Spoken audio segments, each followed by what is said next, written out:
ब्रह्मा का पिता है, कौन विष्णु की मां, शंकर का दादा कौन है, हमको दे बता। ये जानने के लिए कृपया सुनिए।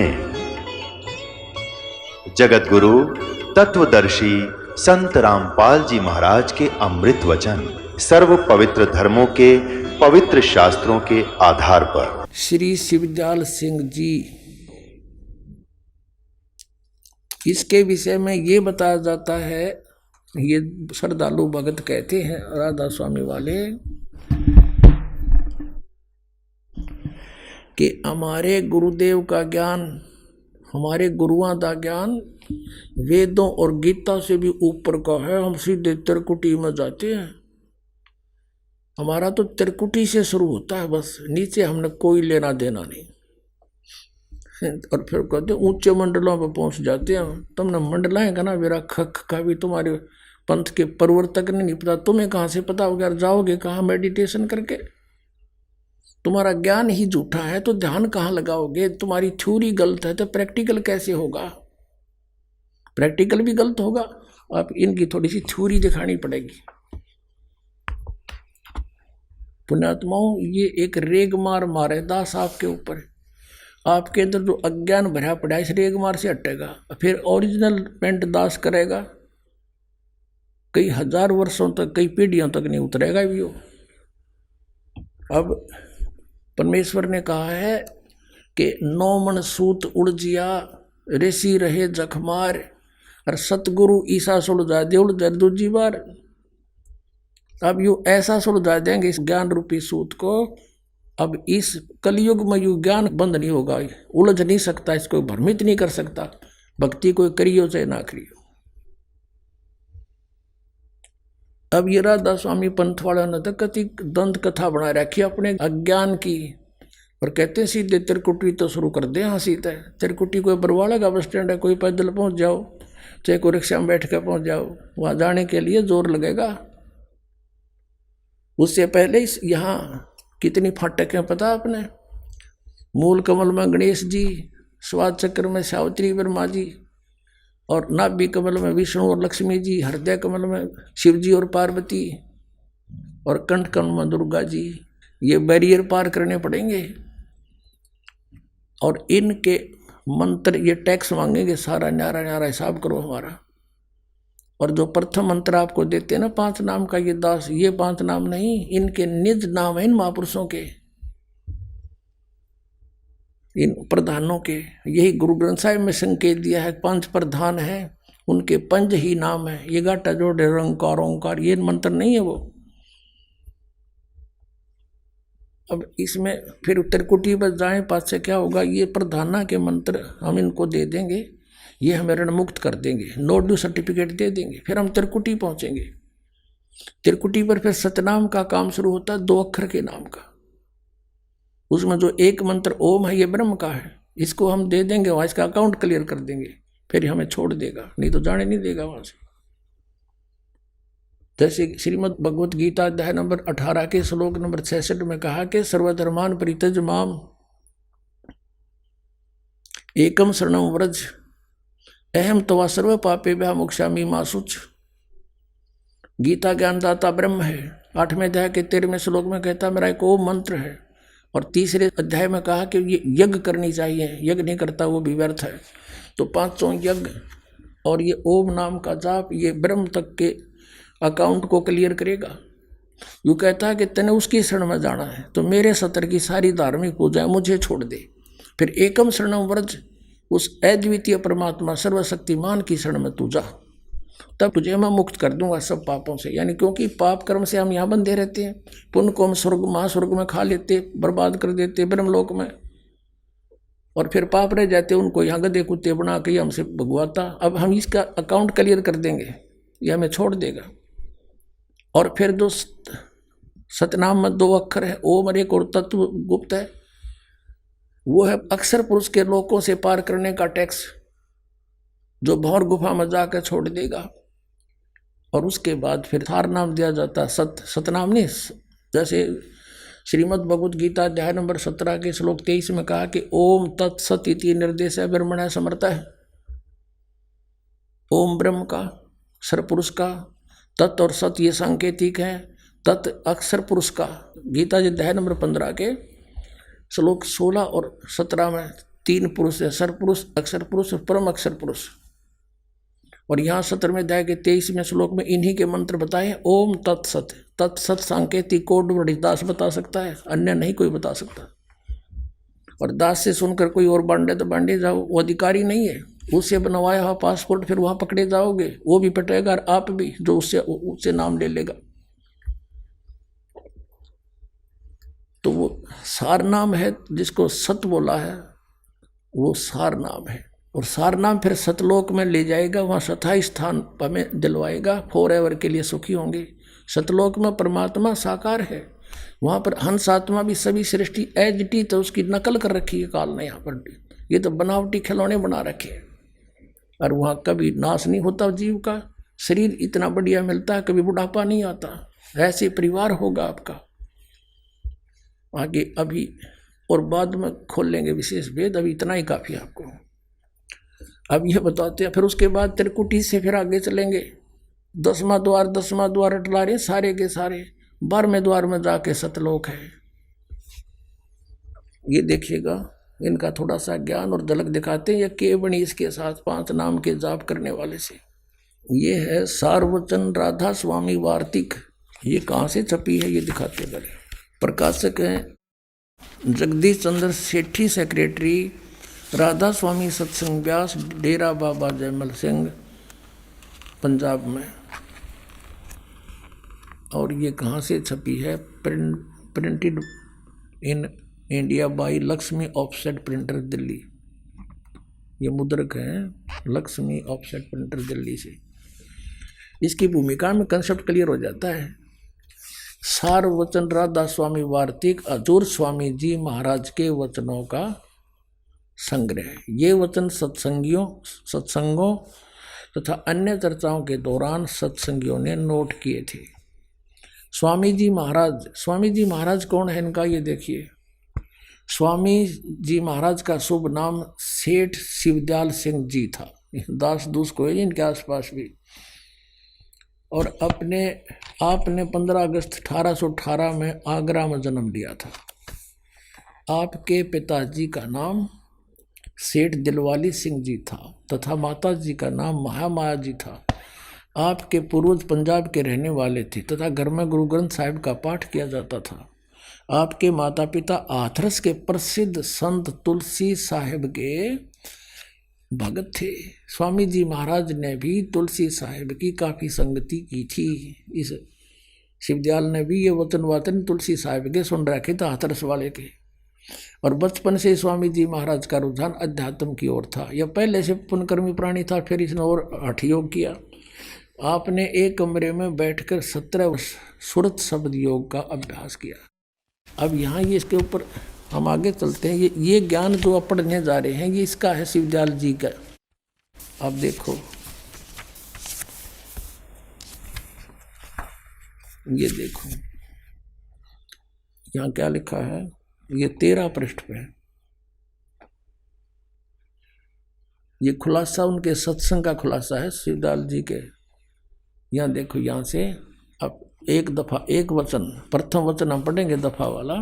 सिर्फ काम इतना है, इंसान यानी मनुष्य अपनी सूरत यानी रूह को उसके खजाने निकास यानी मुकाम सतनाम और राधा स्वामी में पहुँचाए। अब यहाँ पर सतनाम को मुकाम, राधा स्वामी को भी मुकाम बताया है, स्थान बताया। मुकाम माने स्थान। आगे देखो, पहुँचावे, ये 14 पे। और फिर तीसरे वचन में क्या कहा कि जितने भी आचार्य और महात्मा और अवतार और पैगंबर हर एक मजहब में हुए, वे सब अपने अभ्यास के जोर से अंतर में तरफ मुकाम असली के चले।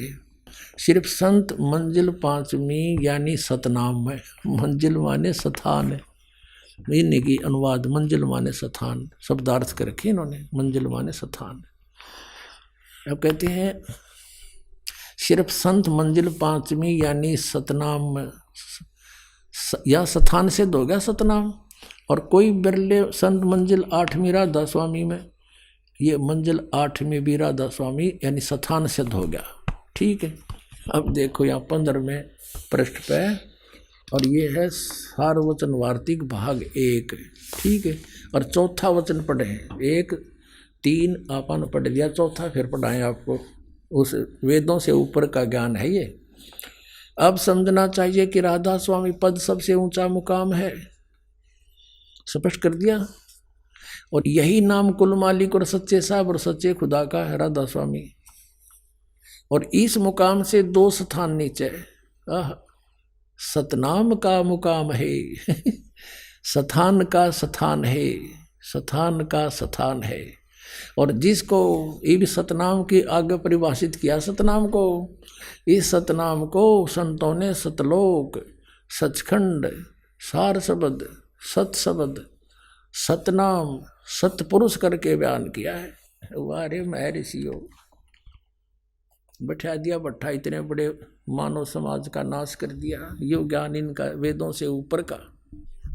ये तो ऐसी स्टेटमेंट है किसी जंगली ने, जो शहर से 200 किलोमीटर दूर बैठा हो, 300, और वहाँ किसी भूले भटके किसी शहरी व्यक्ति से कभी वार्ता होगी हो कि शहर में हम घूमते हैं, कार में चलते हैं, सड़कों पर घूमते हैं, और पेट्रोल से गाड़ी चलती है, ड्राइवर चलाता है।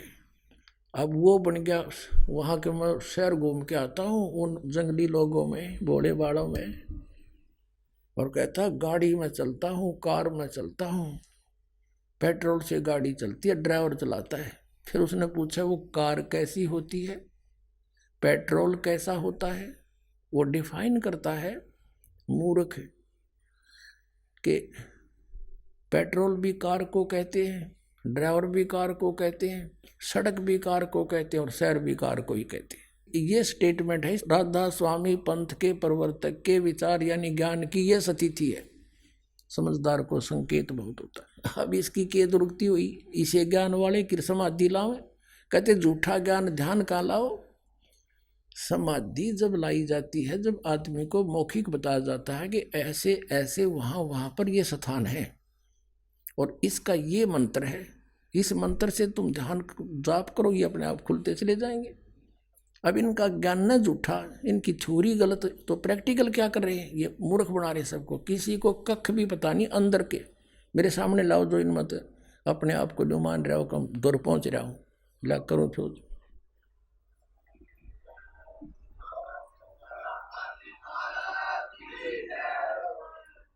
अब उसकी के दुर्गति हुई शिवदयाल जी की, तो अन्य की समझ लेना यह होगी इन 5 नाम के जापाड़ा की।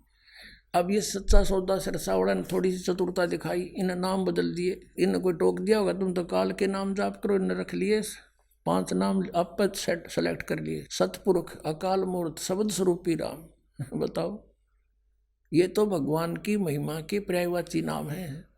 जैसे जल पानी नीर, जल पानी नीर से सारी उम्र कहीं जाओ कदे भी ना मिले। उस जल पानी नीर यानी जल को प्राप्ति के लिए एक न्यारा प्रोसेस है, प्रोसीजर न्यारा है। पहले बोकी लानी पड़ेगी, हैंडपंप न पता लग गया जल है पृथ्वी में, तो हैंडपंप का जो प्रोसीजर वो अलग है, पाइप बोकी, और फिर पाइप पहुंच जाएगी वहां तक जल तक, फिर पानी निकालने के लिए हैंडपंप की जरूरत पड़ेगी। तो ये 2 अक्षर का सतनाम दसम जो बोकी मारना है, श्वास उश्वास का सिमरण है। और जब बोकी पहुंच जाएगी जल तक, सार नाम फिर यानी हैंडपंप है, ऊपर मशीन बांधी जाएगी, वो हैंडपंप की भी ऐसे प्रैक्टिस करनी है तभी मिलेगा जल। तो 2 अक्षर का नाम की भी जाप है, सतनाम का श्वास उश्वास से, और सार नाम उस आदि नाम का भी जाप है। और ये नौको अग्गो जाके मिलेंगे हमारे बादशाह पार ब्रह्म है। शिवदयाल ने मिल गए, भूत बना बैठा, वो क्यों बोल रहे। देखो ये है जीवन चरित्र स्वामी जी महाराज का। इसके लेखक हैं लाला प्रताप सिंह सेठ। ये कौन है प्रताप सिंह? ये शिवदयाल जी यानी राधा स्वामी पंथ के प्रवर्तक के छोटे भाई, इसको चाचा साहब भी कहते थे। प्रकाशक राधा स्वामी ट्रस्ट, स्वामी बाग, आगरा।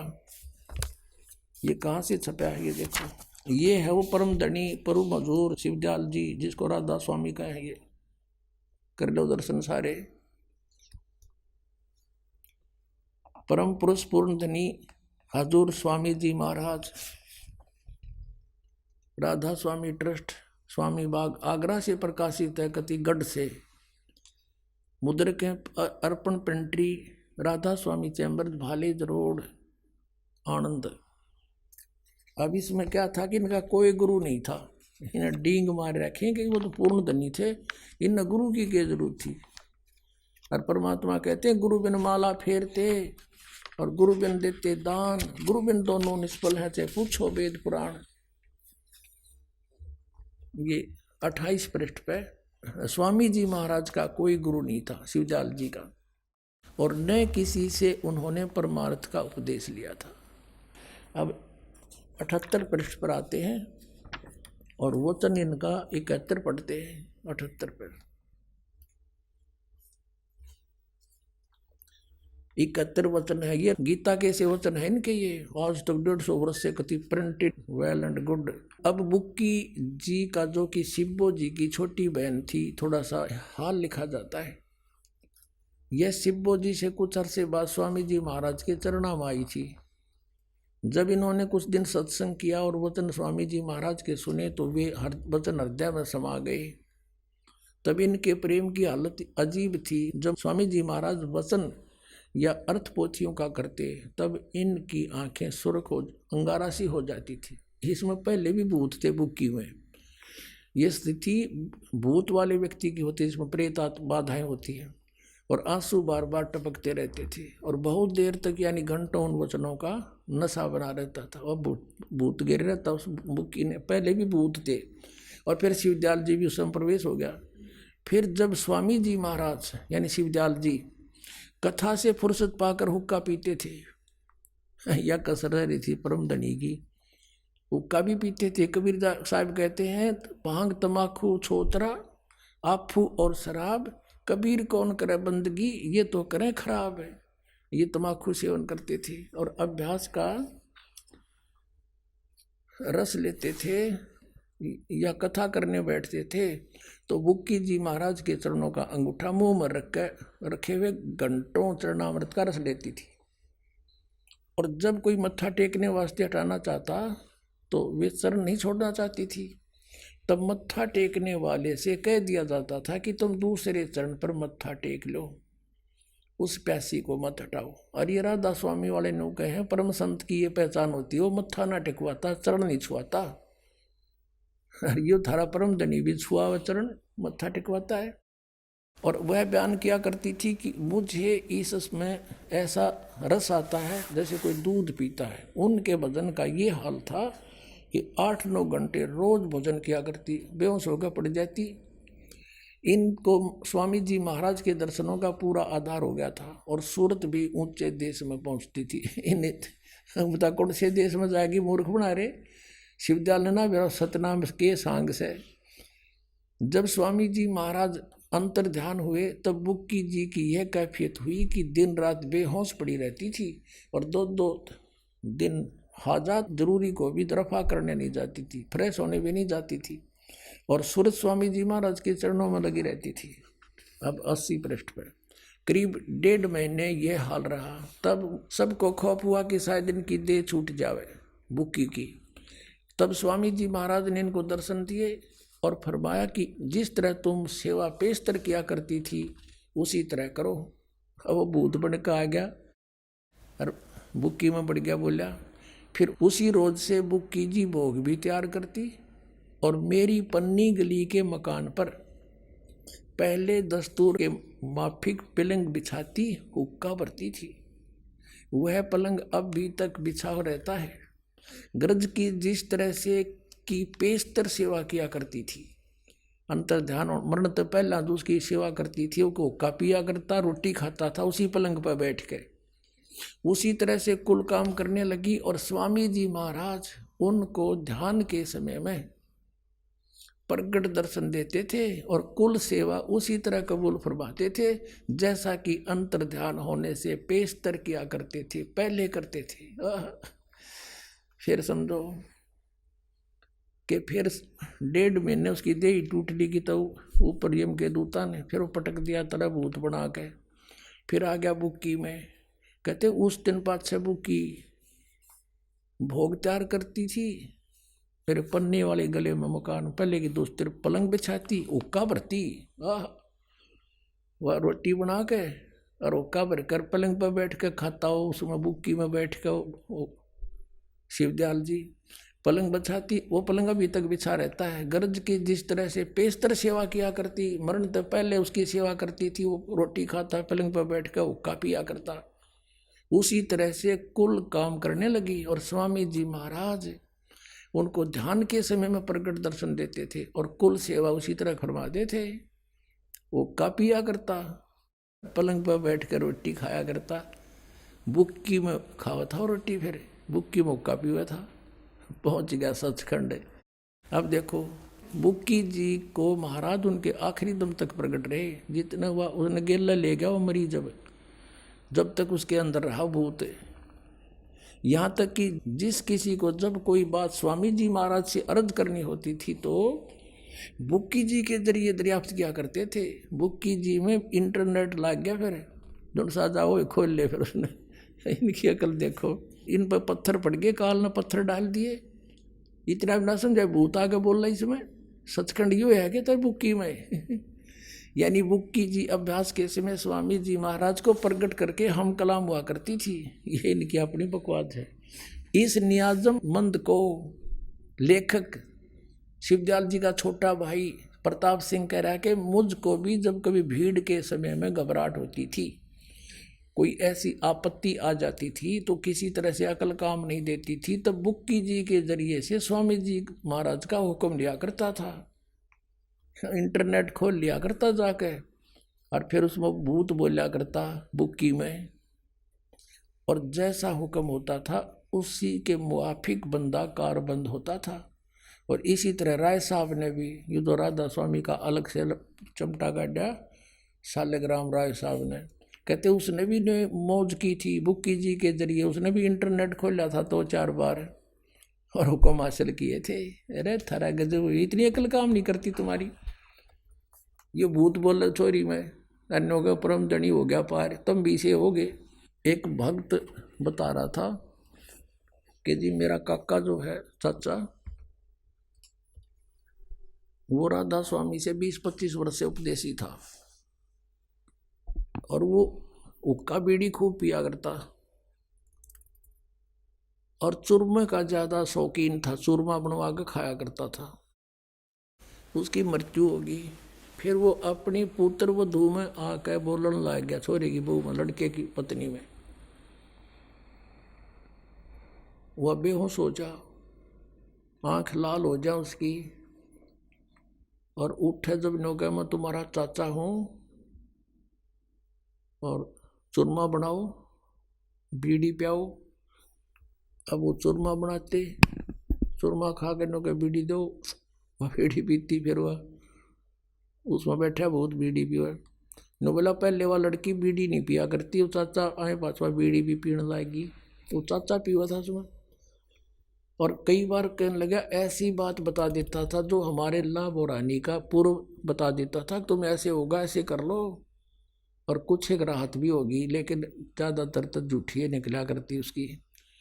फिर ज़्यादा तंग करता था, ना वह पुत्र वधू उसकी काम करती थी, चूरमा तीसरे दिन मांगे, फिर कह बीड़ी लाओ, वह काम करने जोगी छोड़ी नहीं पड़ी रही। फिर पता लगा, यहाँ देखा कि आपके आश्रम में बहुत सुख होता है, ये भूत भाग जाते हैं आप पे, तो यहाँ लाए, उसको नाम दिलाया, हमने भी लिया। जब उस चाचा तो पीछा छूटा, वाइफ ठीक ठाक रहे, अपनी भक्ति करती है। पुण्यात्माओं ऐसी दशा होगी इन लोगों की जो ये 5 नाम का जाप करते हैं, कति काल न आंखें बंद कर रखी। बुद्धिमान व्यक्ति इनका फंसे पड़े, इंटेलिजेंट बालक इधर ध्यान करें थोड़ा सा तो पता लग जाए कितने पानी में है। पुण्यात्मा त्यागो उनको, और इतने प्रमाण दे दिए, दास को भेज रखा परम पिता ने, खुल्लम खुल्ला का ये दास, पूरी पृथ्वी पर ज्ञान नहीं जो इस दास के पास है, और अपना कल्याण कराओ। बोलो सतगुरुदेव।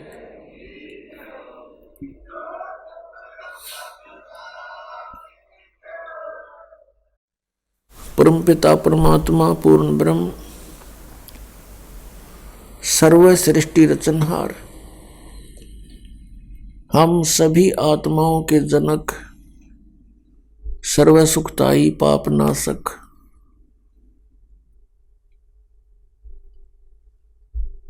सर्व दुखों का निवारण करने वाले, सर्व सुखदाई, ये परमात्मा परम अक्षर ब्रह्म है।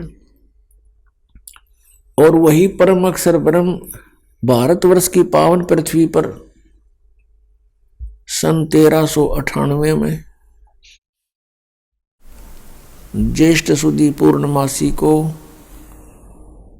सुबह सुबह ब्रह्म मुहूर्त में अपने सतलोक से गमन करके वहां से गति करके आए, एक शिशु रूप धारण करके कमल के फूल पर विराजमान हुए। काशी शहर से लगभग 4 किलोमीटर की दूरी पर उसमें एक वन था, उसमें एक लहर तारा नामक तालाब था, जिसमें गंगा का जल लहरों के द्वारा उछल उछल कर ओवरफ्लो होकर एकत्रित हुआ करता था। और उस गंगा जल ने एक सुंदर सरोवर का रूप धारण कर रखा था। उसमें कमल के फूल विकसित थे। परमात्मा सतलोक से चलकर आकर के वहां शिशु रूप में कमल के फूल पर विराजमान हुए। एक नीरू नीमा नाम के जुलाहा दंपति थे। वो निसंतान थे। वो उसी जन्म में ब्राह्मण ब्राह्मणी का जन्म था, लेकिन उनको मुसलमान बना दिया गया था। पहले वो अपना कथा करके रोजी रोटी किया करते थे, फिर वो उनका वो बंद हो गया था उनका रोजगार। फिर उन्होंने जुलाहे का कार्य शुरू कर दिया था। उस कार्य को करते भी उन्होंने 20-30 वर्ष हो चुके थे। उस समय वो लहर तारा तालाब पर स्नान करने जाया करते थे, क्योंकि उनको गंगा में स्नान करने से मना कर दिया गया था मुसलमान होने के नाते। फिर वो उस सरोवर में प्रतिदिन स्नान करके आते थे। उस दिन भी स्नान करने के लिए गए तो परमात्मा को वहां कमल के फूल पर पाकर प्रसन्न हुए, बच्चे को घर ले आए। और उस जुलाहे के घर पे परमात्मा की परवरिश की लीला होने के कारण वो जुलाहा कहलाए।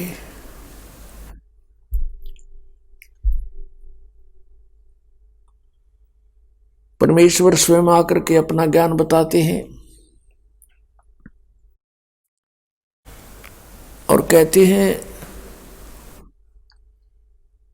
कि अवगत से चल आए, कोई मेरा भेद मरम नहीं पाए। मात पिता मेरे कछु नाही, ना मेरे घर दासी, और जुल्हे का सुत आन कहाया, जगत करे मेरी हंसी। परमात्मा ने बताया मेरा कोई माता पिता नहीं है और ना ही मैंने कोई विवाह किया था, मेरे घर पर पत्नी नहीं थी। और जुलाहे का पुत्र आन कहाया, यो जगत करे मेरी हंसी, उपहास करता है मेरा दानक दानक कह के।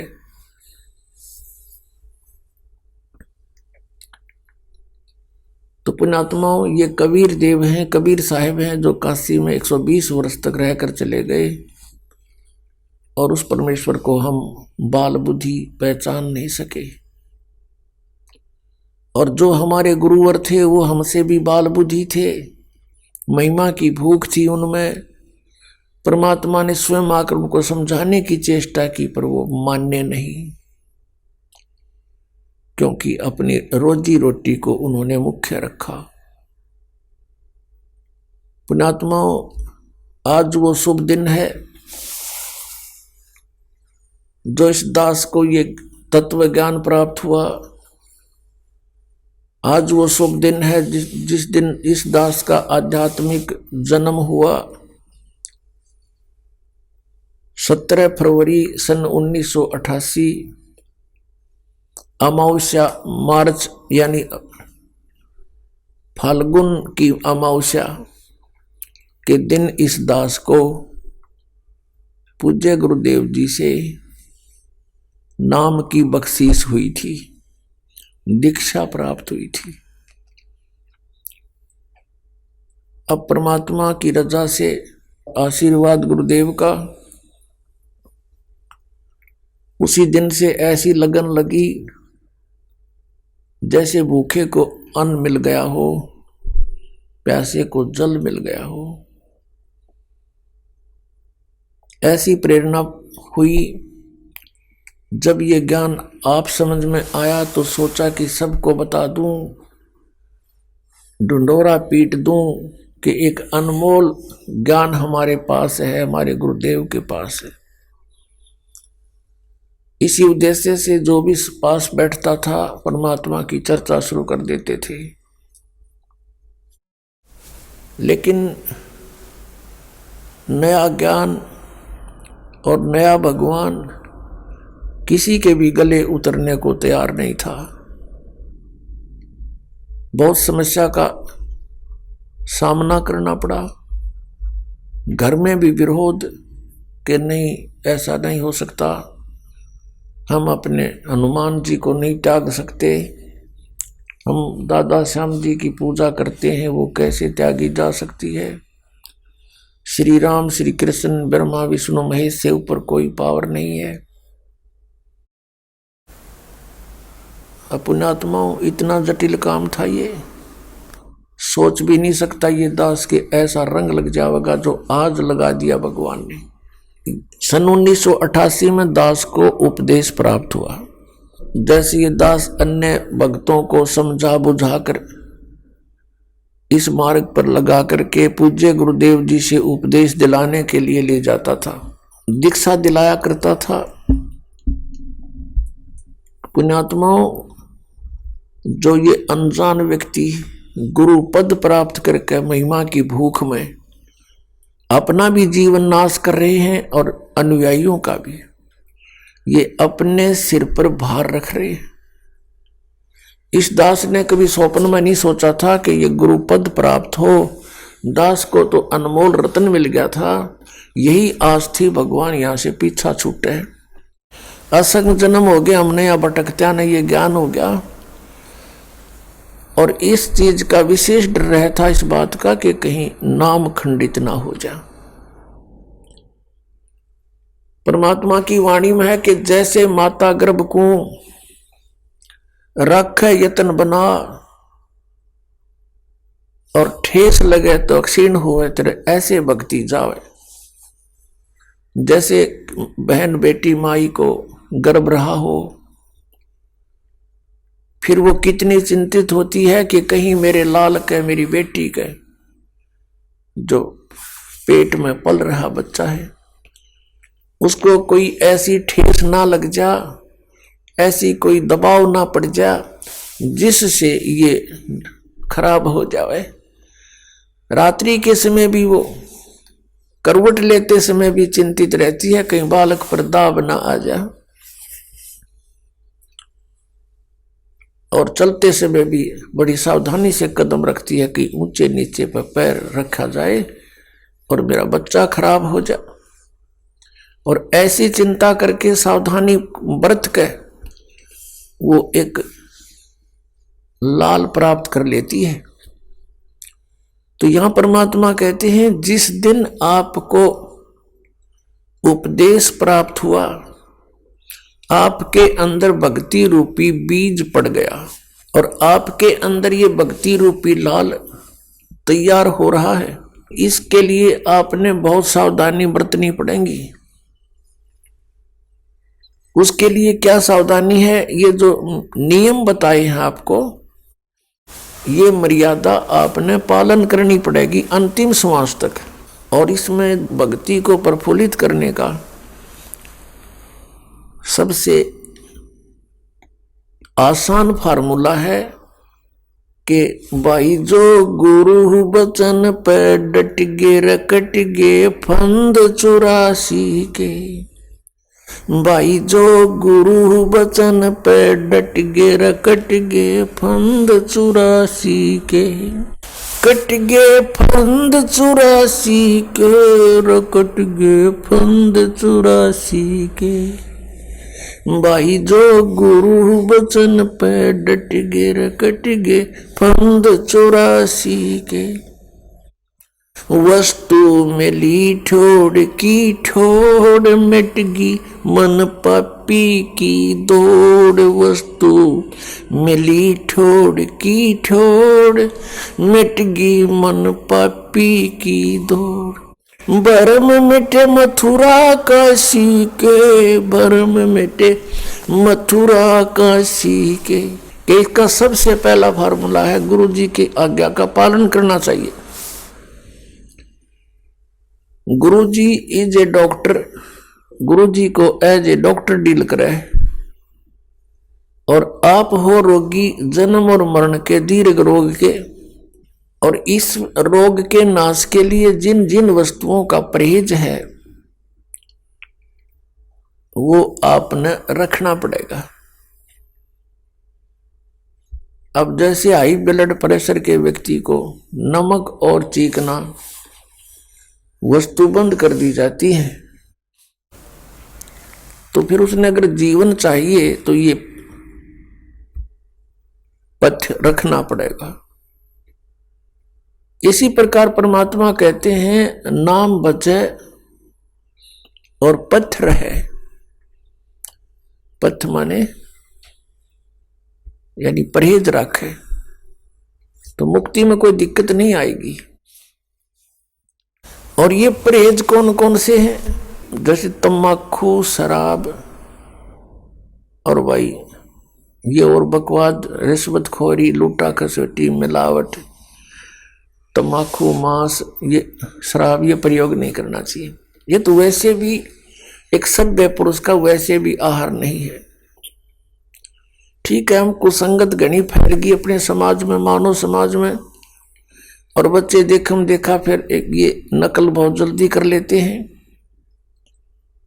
बीड़ी पीता देखा बीड़ी पीने लग गए, सिगरेट पीता देखा नो टोर सी बना के आप भी सिर्फ पीवो बेसिक ना पर नो जरूर करने लग गए कुछ, फिर वो पीने लग गए। ऐसे ही शराब और मांस का एक दूसरे को देखकर हमने ये प्रचलन कर दिया, प्रचलन हो गया। पुण्यात्माओं,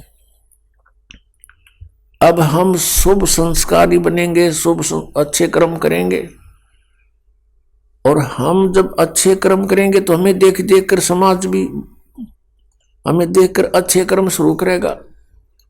बच्चे सत्संग में आएंगे, यहाँ ज्ञान सुनेंगे, फिर आप जो यहाँ से तैयार करके भेजे जाते हो अपने अपने घर गांव नगर में, आपके व्यवहार विचारों को देखकर अड़ोस पड़ोस के बच्चों पर भी अच्छा असर पड़ेगा। तो एक समाज भी सुधरेगा और कल्याण भी होगा। और फिर दूसरी मर्यादा कौन सी है? अनुपासना नहीं करनी। अनुपासना कौन सी है? जो दास बताओ वही करोगे, और दास के क्या बताएगा? जो हमारे सदग्रंथ बताते हैं। ये दास एक टीचर है, आप विद्यार्थी हैं, और इस आध्यात्मिक मार्ग का जो सिलेबस है वो हमारे सदग्रंथ हैं, पवित्र चारों वेद, पवित्र श्रीमद् भगवत गीता और पवित्र सूक्ष्म वेद।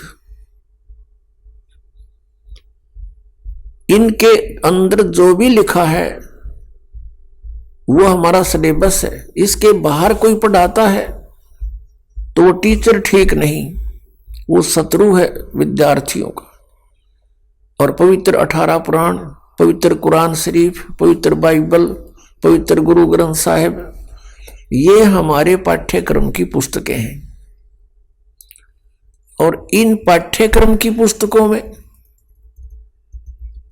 जो ज्ञान सीधा परमात्मा ने दिया है केवल वही स्वीकार्य है। और फिर जिनको परमात्मा आकर प्राप्त हुए अपने विधान अनुसार, उन नेक आत्माओं को, और उन्होंने जो परमात्मा परमेश्वर को देखा सचखंड में, सतलोक में, और फिर सब स्थिति से वो परिचित हुए, उन्होंने फिर जो ज्ञान अपनी अमृतवाणी में लिखा है वो ज्ञान हमें मान्य है। उसके साथ साथ जैसे 18 पुराण ये सहयोगी ज्ञान है सृष्टि रचना को समझने के लिए, बाकी इन 18 पुराणों का इस भक्ति मार्ग में कोई योगदान नहीं है। भक्ति मार्ग में योगदान है पवित्र गीता जी, पवित्र पांचों वेद, 4 वेद तो आपके सामने है, वेल नोन है, और 5वां जो सच्चिदानंद ब्रह्म की वाणी उन्होंने खुद अपने मुख से आकर बोला है और यहां आकर रहे हैं, वो वाणी ये है हमारे भक्ति के मार्ग के सदग्रंथ। इसके अतिरिक्त जैसे पुराण है, कुरान है, और जैसे कुरान शरीफ में जो ज्ञान दिया है ब्रह्म ने हजरत मोहम्मद जी को सीधा, वो ज्ञान बिल्कुल सही है। उसके अतिरिक्त किसी फरिश्ते ने प्रवेश करके बोला है तो फरिश्ते की आदेश हमें स्वीकार्य नहीं, केवल परमात्मा का जो ज्ञान है वही हमें स्वीकार्य है। जैसे पुराणों के अंदर ब्रह्मा जी ने अपना अनुभव, कुछ वेदों का ज्ञान मिक्स और कुछ पूर्ण परमात्मा ने आके जो से डिस्कस की थी वो ज्ञान ले लिया थोड़ा सा, तो वो ज्ञान कंप्लीट ना स्वीकार किया कबीर परमेश्वर वाला। अपना अनुभव वेदों को जैसा उसने समझा वो ज्ञान मिला करके वेद ये पुराणों का ज्ञान सुना दिया। फिर ब्रह्मा जी से सुने हुए ज्ञान को फिर अन्य ऋषि महर्षियों ने कुछ ब्रह्मा जी वाला ज्ञान, कुछ अपनी खिचड़ी बनाई और फिर आगे अलग पुराण की रचना कर दी। इस तरह ये 18 विभाग हो गए। वैसे ये एक ही ज्ञान है, एक बोध कहलाता है। तो भक्ति मार्ग के अंदर साधना के लिए पवित्र वेद ही सफिशिएंट है, पवित्र गीता जी और पवित्र 5वां वेद सूक्ष्म वेद, और वो पवित्र वाणी जो सदग्रंथ, जो महापुरुषों ने परमात्मा को जाना, परमात्मा का साक्षात्कार हुआ, सतलोक को देखा, उनका जो विधि उन्होंने अपनाई भक्ति की, वही हमने अपनानी पड़ेगी और तभी हम इस भक्ति मार्ग में सफल होंगे। इसके अतिरिक्त वे ऑफ वर्शिप यानी पूजा की विधि हमने पुराणों से नहीं लेनी है, हमने और किसी से नहीं ग्रहण करनी है, केवल वेदों से ग्रहण करनी है। तो श्रीमद् भगवत गीता में गीता का ज्ञान कौन दे रहा है? ये ब्रह्म सरपुरुष श्री कृष्ण जी में प्रवेश करके, और वो कह रहा 8वें अध्याय के 13वें श्लोक में कि ओम इति एकाक्षरम ब्रह्म विवहारण माम अनुसमरण ये परियाति तजम देहम सयाति परमाम गतिम। मुझ ब्रह्म का केवल एक ओम नाम है, बस और कुछ नहीं। और इसको उच्चारण करके सिमरण करता हुआ शरीर त्याग कर जाता हुआ, यानी अंतिम सांस तक इसका सिमरण करता है तो मेरे वाली परम गति को प्राप्त होता है, सयाति परमाम गतिम। अब ओम नाम से कौन सी गति मिलेगी? ब्रह्मलोक। और ब्रह्मलोक में गए हुए प्राणी भी जन्म मृत्यु माते। गीता ज्ञानदाता कहता है कि अर्जुन 4थे अध्याय के 5 और 9 में, दूसरे अध्याय के 12 में, 10वें अध्याय के दूसरे श्लोक में कि अर्जुन तेरे और मेरे बहुत जन्म हो चुके हैं, तू नहीं जानता मैं जानता हूं। गीता ज्ञानदाता ब्रह्म है, ये ब्रह्मलोक में रहता है लेकिन गुप्त रहता है। उसके ब्रह्मलोक में इसने क्या गलती, क्या जुल्म कर रखा है? धोखा देने के लिए नकली सतलोक, नकली अलखलोक और नकली अगम और अकय लोक बना रखे। इसको मालूम था कि कहीं इनको सच्चाई का पता चल जाए, ये भाग जाए यहां से, और स्वयं रहता है गुप्त, और वहां गुप्त स्थान से आकाशवाणी कर देता है। जैसे हजरत मोहम्मद को लेकर गए थे फरिश्ते, वहां जाकर छोड़ दिया ब्रह्मलोक में, और वहां आकाशवाणी आती है ऊपर से, सामने कुछ नहीं दिखा हजरत मोहम्मद ने, क्योंकि ये गुप्त रहकर काम करता है सारे। इसने कसम खा रखी है, प्रतिज्ञा कर रखी है इस काल ने कि मैं कभी किसी के सामने अपने वास्तविक शरीर में नहीं आऊंगा। तो पर्दे के पीछे से हजरत मोहम्मद को आदेश दिया कि तू 50 नमाज डेली करेगा। फिर वापस आने लगा तो वहां पर जो ईसाजी मूसाजी थे वहां उसमें पितरलोक में उन्होंने कहा कि बहुत हो जाएंगी, कुछ क्षमा याचना करवाओ। फिर आखिर में ये 5 राख दी, 5 समय की, और पूरा मुसलमान समाज इसी ज्ञान पर आधारित है। अल्लाहु अकबर, ये तो इनका मंत्र है। और 5 बार की नमाज मीन सतुति यानी ज्ञान यज्ञ, जैसे गायत्री मंत्र बना रखा था इनने और गायत्री मंत्र का वो जाप करा करते थे, ऐसे ही समझो इनकी नमाज है।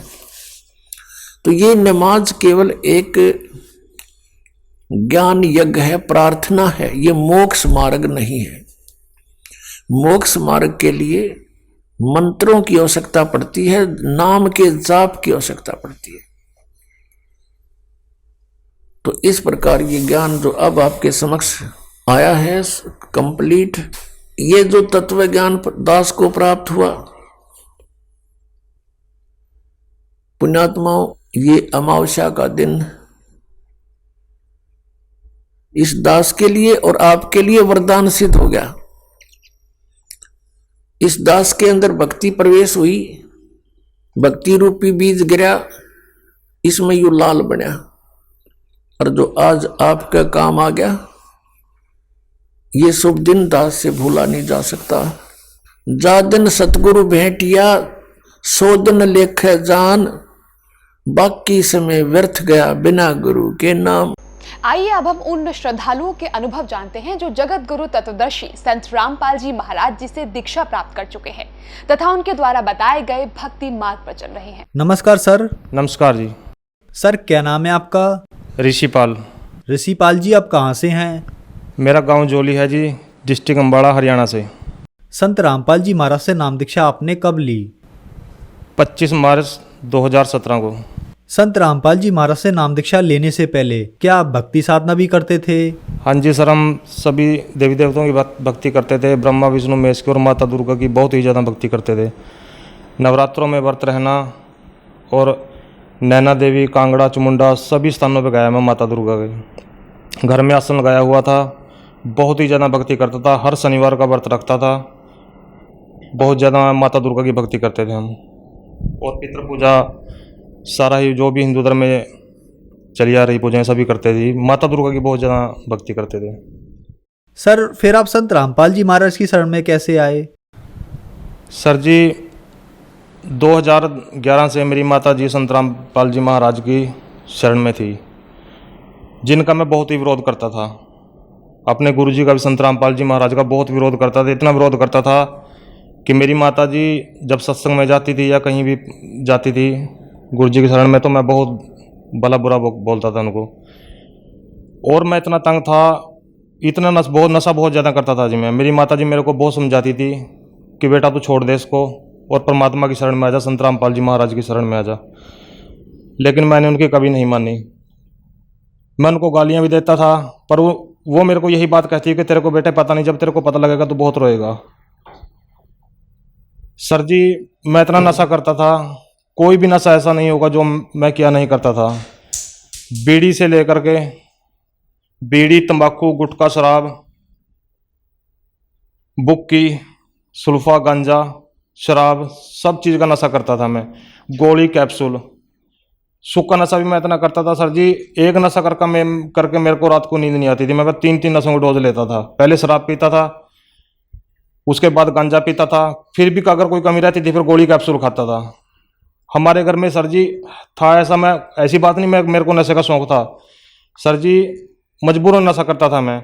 मेरे पिताजी इसी ही नशे से ग्रस्त होकर वो भी चले गए, वो मर गए जी। वो भी ऐसे, वो भी बहुत नशा करते थे। क्योंकि हमारे घर में सर जी प्रेत बाधा थी। प्रेत बाधा ऐसी थी सर जी, जब मैं थोड़ा सोदी में होता था तो मैं अपने बच्चों की तरफ देख के रोया करता था। छोटे छोटे मेरे बच्चे थे सर जी, मेरे पास 2 लड़कियां, 1 लड़का है। तो मैं रोया करता था। मैं सोचता था कि अब इनका क्या बनेगा, तू तो मर जाएगा, तेरा पिताजी मर गए नशे से और तू भी मरेगा, अब तो इनका क्या होगा बच्चों का। पर सर जी मजबूर इतना हो जाता था मैं, नशे बिना मेरे पास रहा ही नहीं जाता था कहीं भी।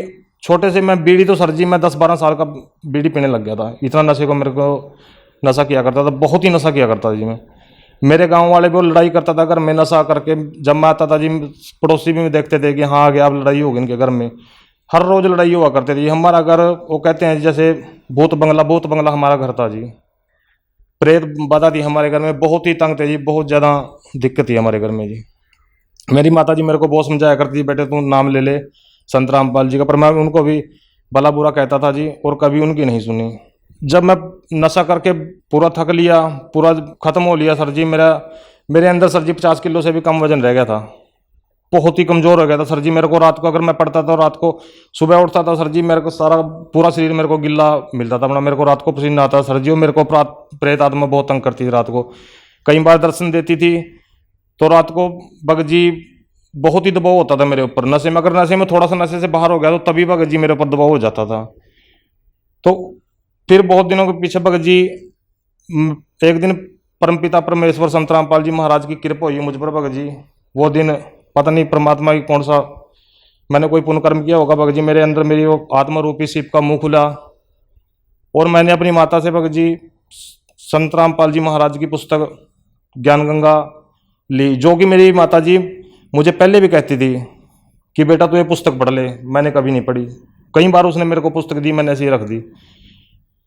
दास का काम छोटा सा काम है, टायर सर्विस का काम करता है दास। मैं अपनी माता से वो पुस्तक ले गए दुकान पे चला गया, वहाँ पे रख दी, 2-3 दिन वहाँ भी रखी रही वो।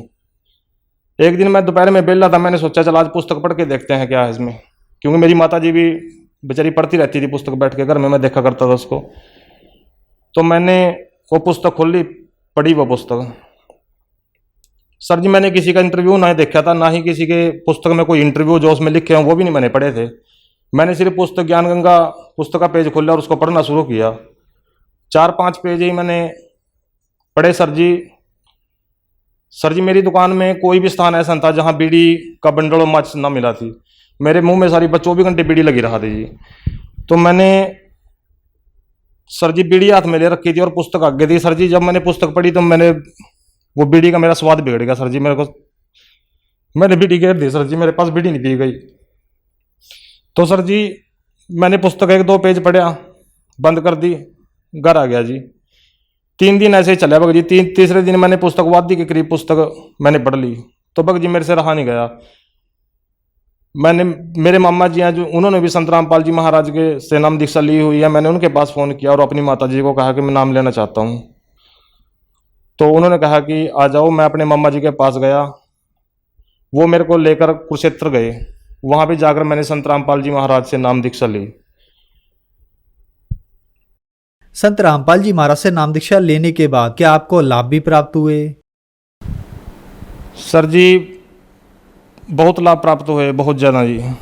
एक तो सर जी मेरी पत्नी थी, जब से हमारी शादी हुई थी वो बीमार ही थी जी। उसको 2-2 महीने सर मैं अस्पतालों में उठा के फिरता था। उसको तेजाब बनता था, उसको छाती में बहुत ज़्यादा तेजाब बनता। अगर वो पानी भी पीती थी उसका भी तेजाब ही बनता जी। उसका कोई बेनिफिट नहीं था उसको खाने का पीने का कहीं का भी। तो सर जी 2-2 महीने में अस्पतालों में रहता था जी अपनी पत्नी के साथ। तो सर जी सतगुरु रामपाल जी महाराज से नाम दीक्षा लेने के बाद वो बिल्कुल सही है। उसने भी जैसे वो मैंने नाम लिया वो सही हुई, उसने भी सर जी फिर दीक्षा लिया, वो भी परमात्मा की शरण में है, संत रामपाल जी महाराज की शरण में है। दूसरा सर जी जो हमारे घर में प्रेत बाधा थी सर जी वो बिल्कुल खत्म है।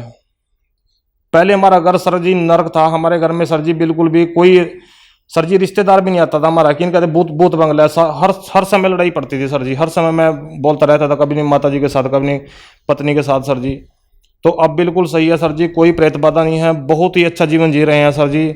परमात्मा की सतगुरु रामपाल जी महाराज की इतनी कृपा है। पहले सर जी मैं दुकान पे 12-12 बजे तक सर जी रात को काम करता था और जेब में 10 रुपये भी नहीं सर जी कभी निकलते थे मेरी, इतना बुरा हाल था मेरा सर जी। और अब परमात्मा की दया से सर जी मैं हर तरह से, आर्थिक स्थिति मेरी इतनी कमज़ोर थी सर जी, बहुत ही ज़्यादा। 10-10 रुपये सर जी मैं से तंग रहता था। अपनी जैसे दवाई चलती थी पत्नी की मेरी, तो भगत जी बहुत दिक्कत आती थी। अब भगत जी परमात्मा, ना ही मेरे घर में कोई बीमारी है, मैं बहुत ही बढ़िया जीवन जी रहा हूँ सर जी। किसी तरह से कोई परेशानी नहीं है, प्रेत बाधा नहीं है। और सर जी सबसे बड़ा लाभ ये मिला है सर जी कि जिस परमात्मा को पाने के लिए साधु संतों ने शरीर गाड़ दिए और राजे महाराजाओं ने अपने राज छोड़े हैं सर जी, उस परमात्मा की जानकारी मेरे को मिली संत रामपाल जी महाराज के माध्यम से, जो कि खुद कबीर साहब जी आए हुए हैं संत रामपाल जी महाराज के चोले में। जिस दिन से मैंने संत रामपाल जी महाराज से दीक्षा ली सर जी, नशा मेरा बिल्कुल खत्म है। मेरे को पहले मैं इतना नशा करता, अब सर जी मेरे को बीड़ी पीने वाले के पास भी नहीं मैं खड़ता जी, मेरे को खड़ा ही नहीं जाता जी, धुआं भी इतना चंद्रा लगता है बहुत ज़्यादा। और मैं किसी भी तरह का कोई नशा नहीं करता, बहुत ही बढ़िया जीवन जी रहा हूँ सर जी। सर जी जो प्रेत बाधा थी मेरे घर में वो भी दूर होगी और आर्थिक स्थिति बहुत सही होगी पहले से। पहले खेत में कुछ भी सर जी, लोगों के खेतों में फसलें हुआ करती थी, मेरे खेत में अड़ंगा जामता था जी। अब बिल्कुल सही है जी, मेरे खेत में बढ़िया फसल होती है जी, बढ़िया मेरा काम चल रहा है, बिल्कुल सही है जी, परमात्मा की बहुत दया है। सर हम आपसे यहाँ एक बात जानना चाहेंगे कि आपने बताया कि आप बीड़ी सिगरेट शराब आप इतने नशे करते थे कि हमें यहाँ गिनाना भी मुश्किल हो जाएगा। नशे में आपके पिताजी की मृत्यु हो गई और आपने भी ये सोच रखा था कि मेरी मृत्यु भी इसी नशे में हो जाएगी, मेरा नशा नहीं छूट पाएगा। फिर आप संत रामपाल जी महाराज की शरण में आए, आपका नशा छूट गया। तो सर संत रामपाल जी महाराज ने आपको ऐसी कौन सी भक्ति दवाई दी जिससे आपका नशा एकदम से छूट गया? सर जी नशे की दवाइयाँ मैंने पहले भी बहुत खाई, बहुत ही प्रयत्न करूँ था। मैं रोता था सर जी, जब भी मेरे को सोच आती थी मैं अपने बच्चों की तरफ देख के रोता था कि तेरा क्या बनेगा, अब तू मर जाएगा, तेरे बच्चों को कौन देखेगा। पर सर जी मेरा नशा नहीं छूटा, मैंने हर तरह से प्रयत्न किया जी। तो संत रामपाल जी महाराज की शरण मैंने के जो मंत्र देते हैं जी, जो संत रामपाल जी महाराज मंत्र देते हैं, उन मंत्रों में इतनी शक्ति है कि अगर उन मंत्रों को ग्रहण करते हैं तो नशे के पास इंसान जा ही नहीं सकता। ये मेरा पक्का तजुर्बा है जी। क्योंकि सर जी मैं ये सोचता हूँ, मेरा पक्का तजुर्बा है कि जैसे अगर मैं सुधर गया नशे से तो कोई भी सुधर सकता है, क्योंकि मेरे से ज़्यादा नशा मैं नहीं करता, कोई करता होगा जी। ये बात मैं नहीं कह रहा, मेरे गांव वालों से अब भी जिन रिश्तेदारों ने मैं देखा नहीं हूँ जी, उसके बाद जो मालूम फ़ोन पे ही ऐसे बात चलती है, वो मानते नहीं इस बात को जी। 24 घंटे मेरे बैग में, मोटरसाइकिल के बैग में, थैले में शराब की बोतल होया करती थी जी, और सुल्फा गांजा 24 घंटे मेरे पास मिलता था। अब मैं बिल्कुल भी किसी तरह का भी नशा नहीं करता। ये सारा ही किया धरा संत रामपाल जी महाराज का है, जिन्होंने मैं इस नरक से निकाला मेरे को। सर जो दर्शक आज आपको देख रहे हैं, आप उनके लिए एक बहुत बड़ा उदाहरण है, जो नशा नहीं छोड़ पा रहे हैं। नशा एक बहुत गंभीर समस्या बन गया है, उनके लिए आप क्या कहना चाहेंगे? सर जी देखो, नशा ऐसे नशा नहीं छोड़ सकता। सरकार भी नशा छुड़ाने के लिए इतना प्रयत्न करती है, इतना पैसा खर्च करती है, पर नशा नहीं छोड़ सकता। क्योंकि जब तक ये अंदर काल रूपी मन बैठा है, जब तक ये नहीं हटेगा अंदर से, ये मन ही नहीं करेगा नशे के लिए, नशा नहीं छोड़ सकता। और ये मन नहीं तब करेगा जब संत रामपाल जी महाराज की शरण में आएंगे, क्योंकि यही वो सुप्रीम पावर हैं, यही वो परमात्मा हैं जो नशे से इंसान को निकाल सकते हैं। नहीं तो नशे से, मेरे पिताजी सर्विस में थे, पढ़े लिखे थे, मैं तो इतना पढ़ा लिखा नहीं हूँ, मेरे पिताजी पढ़े लिखे भी थे, सर्विस में भी थे, हम उनके बच्चे थे, वो भी रोते थे हमको देख के जी कि अब मैं मर जाऊंगा, मेरे बच्चों का क्या होगा। पर सर जी वो मर ही गए, नशा नहीं उनके पास छूटा जी। डॉक्टरों ने भी जोर लगा लिया, उनको करते करते उनको टीबी की बीमारी हो गई थी सर जी। डॉक्टरों ने इतना जोर लगाया कि बीड़ी छोड़ दे सर जी, वो बीड़ी भी नहीं छोड़ सकते, शराब तो कहाँ छोड़ देंगे, बीड़ी भी नहीं वो छोड़ सके सर जी, वो मर के निकले। तो संत रामपाल जी महाराज ही इस नशे से छुटकारा दिला सकते हैं, नहीं संसार में कोई ऐसी दूसरी पावर नहीं है जो इस नशे से बाहर निकाल सकती है इंसान को। सर संत रामपाल जी महाराज से नाम दीक्षा कैसे ली जा सकती है? आज कई चैनलों पे संत रामपाल जी महाराज के सत्संग आता है, उसके नीचे पीली पट्टी चलती है, उस पर नंबर है, उनसे कांटेक्ट करके संत रामपाल जी महाराज से नाम दीक्षा ले सकते हैं। धन्यवाद सर। सत साहिब जी।